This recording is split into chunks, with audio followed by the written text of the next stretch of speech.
Did you know that all of the hand signs used for domain expansions in Jujutsu Kaisen are based on real Buddhist hand signs, so-called mudras? Explaining this is going to get a bit complicated at times because the Japanese names differ so strongly from the Buddhist names, and sometimes it's not so easy to see that the same deity is meant, but I'm going to walk you through them all, okay? Let's start with Gojo's, Satorugojo's domain expansion. The hand sign for Unlimited Void is a mudra held by Taishakuten In. Hey, I'm going to butcher a lot of names in this one, but hey, I'm doing my best here, okay? And Taishakuten In is a different name for the deity, the god Indra. And Indra is said to be the strongest god of them all. So it's easy to see why Gojo would be using the hand sign relating to the strongest god of them all.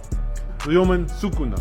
The hand sign from Malevolent Shrine is the hand sign held by Enma Ten-in, the king of hell, who is also known as Yama. And Yama, as the religion, as the story goes, used to be a human being that then became the king of hell, the king of the Deadlands. Now think about Ryomen Sukuna for a second. A former human who then became the king of all that is evil, essentially the king of hell, the king of the Deadlands. So that hand sign that Sukuna uses from Malevolent Shrine, no coincidence here. None of these are coincident. He really went deep on these hand signs throughout all of Jujutsu Kaisen. I'm loving this. Alright, let's keep this going. Dogo's domain expansion is the coffin of the Iron Mountain, and the hand sign he uses is a hand sign that is held by Daikokuten In. And Daikokuten in Japanese Shinto is the god of happiness.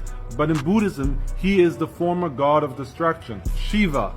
And what is Jogo's domain expansion if not the pinnacle of destruction? And to make this even better, his domain expansion refers to a mountain, right? And Shiva, in his peaceful days, was said to be living on a mountain as well. Megumi's domain expansion is the Chimera Shadow Garden, or Yakshi Nyorai In. Now this is a god that uses 12 subordinates. Now think about Megumi for a second. What does he use? Oh yeah, he uses 10 Shikigami as his subordinates, and the god uses 12. So maybe we have a little bit of foreshadowing here that he might up his number to 12 at some point. I don't know.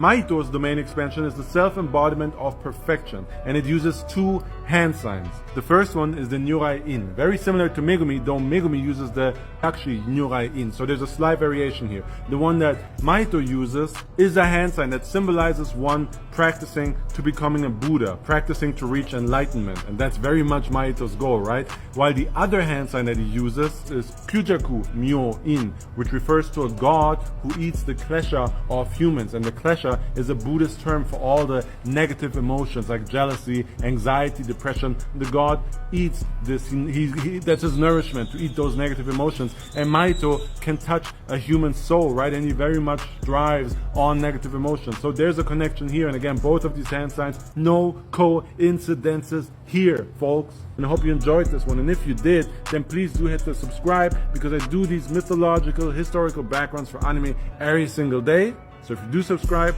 then I'll see you tomorrow. Alright, thanks, bye.